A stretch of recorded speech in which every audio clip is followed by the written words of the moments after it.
बताया महाराष्ट्र का। वो कहने लगा जी एक सांगली शहर है महाराष्ट्र में, सांगली, और वहां कोई आपकी भक्त ज्ञान गंगा बांटे थे, और हम वो मेला लगा हुआ था हमारे धार्मिक, और मैं तो भगवान शंकर का पुजारी, उसके अतिरिक्त मैं किसी ने मानू नहीं था। हमारे साथ मेरा भाई था छोटा 10-12 वर्ष का, और हम सारा परिवार मत्था टेकने जावा थे शिव के मंदिर में, बड़ा मेला था वहां का। वह पुस्तक बेच रहा था तो उसमें लिखा हुआ था कौन ब्रह्मा का पिता है, कौन विष्णु की माँ, ये ऐसे ऐसे। वो छोटा भाई जाकर हमसे पिता नहीं कैसे पहले वो लेने चला था, मैंने मना कर दिया कि ना ये तो बकवास लेकर रखी है ना। जब तो वो मेरे साथ आ गया, फिर पता नहीं कब निकल कर गया, वो किताब खरीद लिया वहां से, बुक, और छुपा कर रख ली उसने। जब मैं गाड़ी से उतरने लगा तब देखा मैंने वो पुस्तक ले रहा हुआ हाथ में, उसे मैंने छीन ली और मेज पर उल्टी रख दी कि इसके दर्शन भी नहीं करूं। वह रखी रही 2 महीने तक। एक बार मेरा कुछ ऐसी टेंशन बनी, कुछ ऐसे सर्कमस्टांस बन गए, मेरा सिर पाटन हो गया, घनी टेंशन हो रही किसी बात की, और मैं बाहर बैठ गया चेयर लेके। थोड़ी देर में ध्यान आया, पुस्तक दिखी वो रखी रखाई। मैंने सोचा इसने देखता क्या है, मैं लगा उस पुस्तक को पढ़ने। वो मेरी तो टेंशन मतलब याद भी कोई ना कचकित गई, और 3 दिन कंटिन्यूस पढ़ी। अरे सह परिवार लेकर आ गया परमात्मा का बच्चा, सारे परिवार को।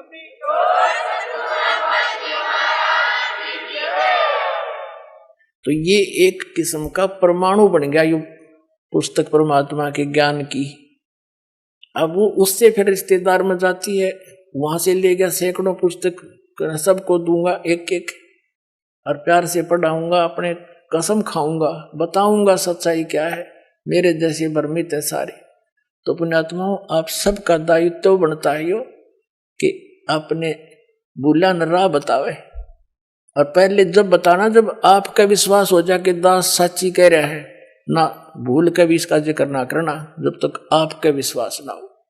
और विश्वास तो दास करा के छोड़ देगा, कोई बड़का का लेख है, भगवान के बताया हुआ ज्ञान, इसमें इतनी भी मेन मेख नहीं पा सकती, और ये स्वीकार करना पड़ेगा, एक दिन आएगा। तारा मंडल बैठ कर ये चांद बड़ाई खावे, उदय भया जब सूरज का स्यों तारों छुप जावे। अभी तक हम जिस भी देवी देव ने पूजे थे, हमने वो गणाए में मावान लगे था, और परमात्मा के इस ज्ञान की रोशनी में अब ये सभी ज्ञान ऐसे छुप जाएंगे, ऐसे निष्क्रिय हो जाएंगे, निरस्त हो जाएंगे, जैसे रात्रि के समय तारामंडल के अंदर आकाश में चंद्रमा सुशोभित होता है और सबसे ज्यादा प्रकाश युक्त नजर आता है। जब सूर्य उदय हो जाता है, वो रहता विद्यमान है पर उसका अस्तित्व नहीं रहता, हमारे लिए उसकी आवश्यकता नहीं रहती उस समय। तो अब ये सूर्य का उदय हो रहा है। अभी तो ये समझ लो वो देसी भाषा में झोल बोला सा ही है, यानी थोड़ा सा वो सूर्य उदय होने से थोड़ा सा पहले रोशनी होती है। अभी तो इतना ही होया है यो। अरे देखना जो शिखर में होगा सूर्य, पूरे विश्व में ज्ञान हो जाएगा ये, पूरे विश्व में।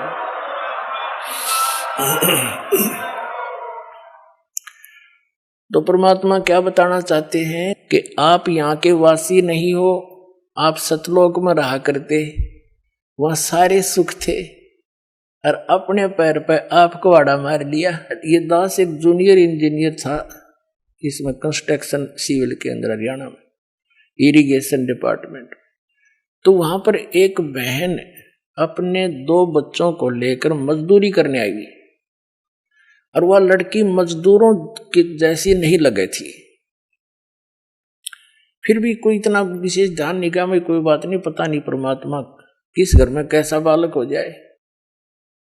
फिर वो रो रही थी, रोने लगी। कुछ देर बाद दूसरे तीसरे दिन जब हम दोबारा गए, उससे पूछ बैठा, भाई बहन क्या बात है, क्यों रो रही हो? वहीं पर और कई मजदूर बैठे थे, बेलदार वगैरह, उनकी पत्नियां थी। वह बहुत बुरी तरह रो ही रही थी। उसने थोड़ी देर बाद से फिर बताई साची कि मैं ऐसे ऐसे एक बहुत बड़े घर की बेटी थी, सेठ था है मेरा पिताजी, बहुत बड़ा पैसे वाला, और मुझे सारी सुविधा थी। और जो मेरा पति है ये हमारे यहाँ नौकर रहा करता, और मैं इसके जाल में फंस गई। मैं इतनी प्रभावित होगी, मेरे माता पिता मेरे आगे रो भी दिए, उन्होंने मेरे पैर भी पकड़ लिए, बेटी कुछ भविष्य देख ले तू अपना, तू कहाँ जा रही है, रोटी टाइम पे मिले नहीं, क्या हाल होगा तेरा, लेकिन फिर हम तेरे को घर नहीं बढ़न देंगे, या तू पक्की सोच लिए। मैंने एक नहीं मानी, और इस मेरे पति की बातों में इतनी फंस गई, हम वहां से घर से भाग गए।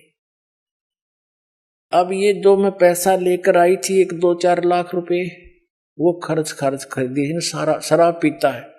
अब मैं मजदूरी करती हूँ और वो मेरे पैसों से शराब पीता है, और बोल लूँ तो मैंने रोज कूटे। अब कोई मेरा वाली वारस रहा नहीं कि मैं दुख रोज दूं जाके, मैंने अपने पैर पे आपको वाड़ा मार रखे। तो पुण्यात्माओं, आज आपकी वो दशा है, आप उस समर्थ ने छोड़ के इस कंगाल के साथ आ गए, और यहाँ हर एक चीज का टोटा, समय पर टूक नहीं, वर्षा हो जा, 2 दाने हो जा, ना भूखे मर जा, अकाल गिर जा। उस समर्थ को, उस स्थान को छोड़कर आप यहाँ भिखारी बन गए, और वहां सदा व्रत था, यहाँ टाइम पर टूक नहीं मिल रहा। 90% व्यक्ति दुखी है, यहाँ 90% हैंड टू माउथ है,